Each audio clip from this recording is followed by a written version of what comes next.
Welcome to Creative You Art Lesson Crates. My name is Karen and I'm going to be your instructor for today. Welcome to our Inside Out lesson. Today we're going to be working with fear. If you haven't seen Inside Out, it is a really sweet little movie about a young girl named Riley, and it's based on the emotions in her head. It's how they control her feelings on a day-to-day basis. And then as she ages, the different issues that come about, especially after the family moves. And it's a rough transition for Riley. So today for this lesson, we're going to use an art pencil to start with. It is an art pencil because typically art pencils are numbered and lettered. When you have an art pencil, it's going to be almost like a number line.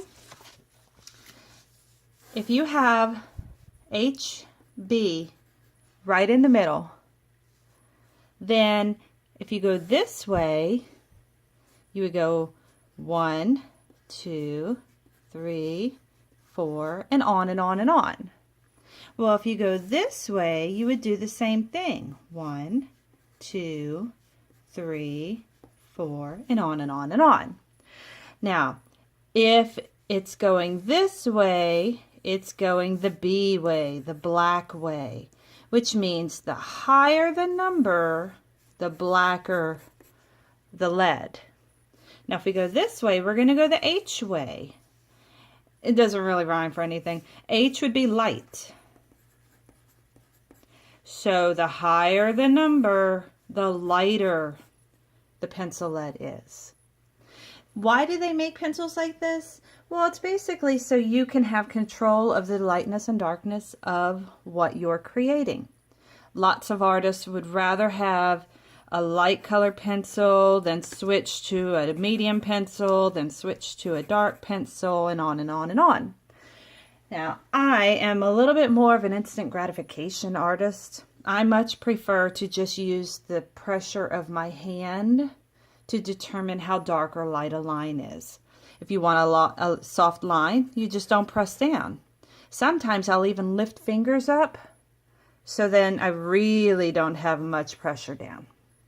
So it's just a little tip. If you want it really dark, you would press really hard.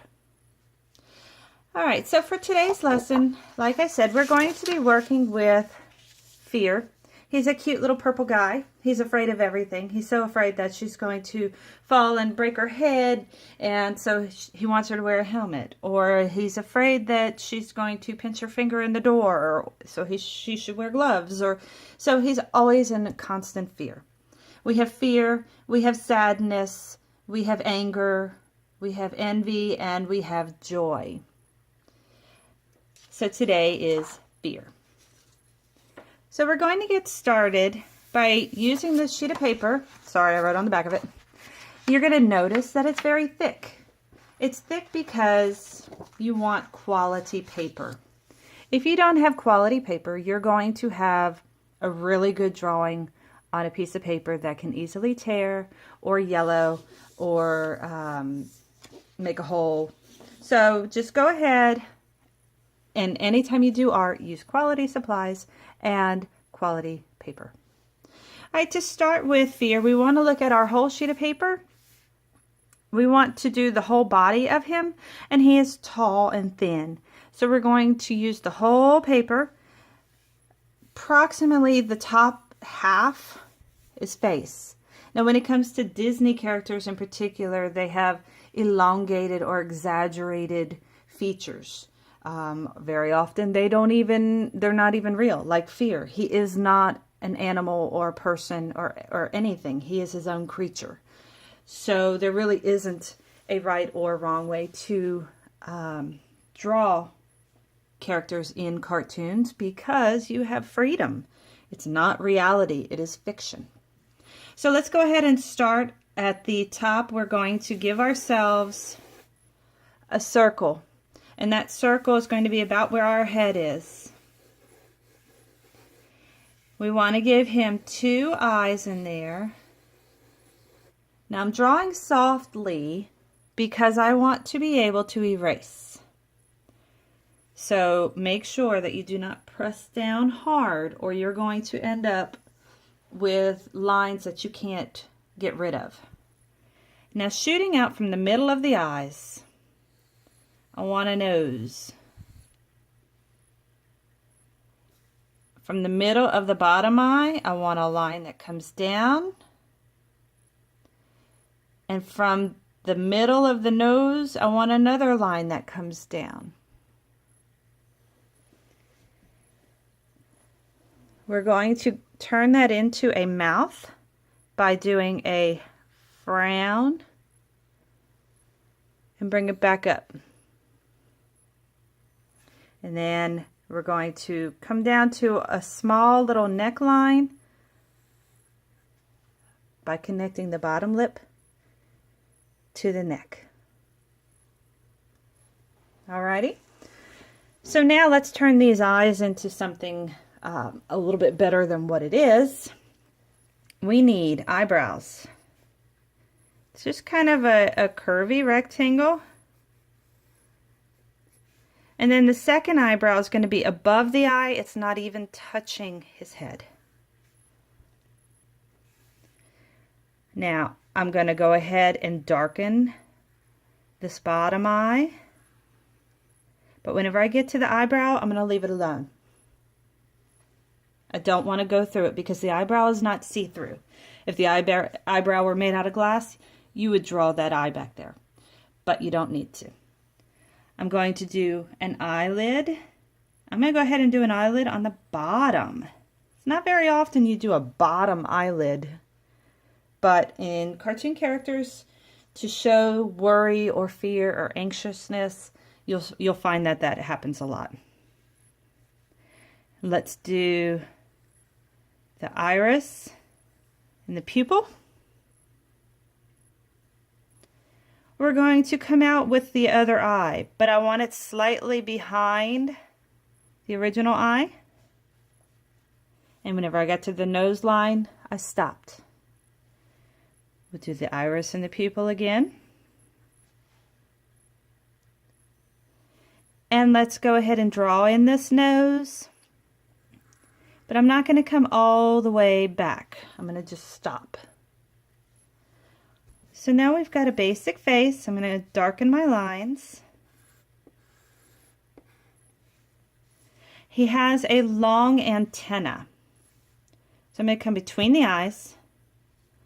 I'm going to go up between the eyebrows, loop around, swirl it back, up and around. Now before we go any further, let's go ahead and erase some of these lines. They might be confusing for you. All of the lines that are not vital. So this basic face line can erase. Every part of the nose that is not necessary. If you erase some of your picture, that's okay. You can go back in and fill it in. Oh, and you know what else I forgot? I forgot the other bottom lid. I don't want it uniform, therefore I'm going to come in at a different angle. So he's stressed out. He also has bags under his eyes. That is one messed up little dude. He needs a little bit of a vacation. Let's draw his outfit. We're going to come down with a V and another V. You notice they're slightly split off. I'm going to do part of a circle in there. And then I'm going to turn that little circle into a bow tie. If this is the middle of my circle, I want to come up a little bit, bring it out, up, and back. But you see the collar is covering it, the top, so that's not necessary to draw this top part. Come back to the middle again, bring it over a touch, bring it out, up, and back. Let's draw his arm. Right where the collar meets the neck. I'm going to come out, oh, I don't know, maybe about 1.5 inches out. curve it. This is his elbow, and remember, elbows are not perfect corners. I mean, they could be if you really wanted it to be, but this character does not have corners. He has a curve here. I'm going to come in about the same distance. I'm going to do it again on the inside. So start it about halfway through your bow tie, bring it in and out. Let's close it off with 2 lines. You can draw a circle if you want where it buttons on the wrist. And then we're going to do his hand. We're going to continue this top line out and down. Now this bottom line, not quite so far. We're just going to go down. We're going to draw him with 4 fingers. So we'll swoop down, come up, swoop down. It's almost like the letter J.